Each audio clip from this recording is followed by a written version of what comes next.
সাজাবো যতনে। কলমে পার্থপ্রতিম চন্দ্র, কণ্ঠে রীতা পালচন্দ্র। শুরু হচ্ছে সাজাবো যতনে। ঘরটা বড্ড অগোছালো হয়ে রয়েছে। এদিক ওদিক সব কিছু ছড়ানো, সব কেমন যেন হারিয়ে যাচ্ছে। সবচেয়ে বেশি ছড়িয়ে আছে বর্ণগুলো। কতদিন ভকে দেখতে পাই না। ক সবার আগে থাকে বলে খুঁজে পাই, আবার হারাই।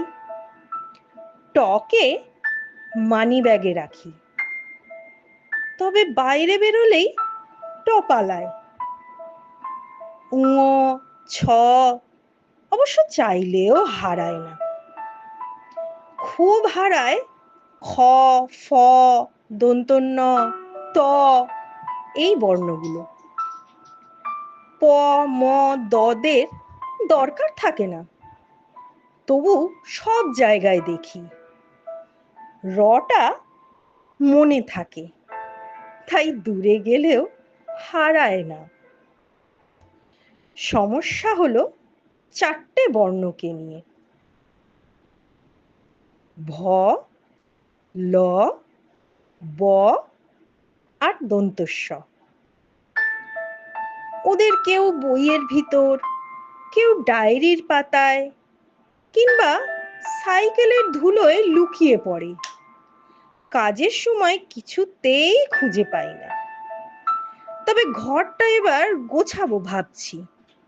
বর্ণগুলো এক জায়গায় না করলে খুব অসুবিধা হচ্ছে।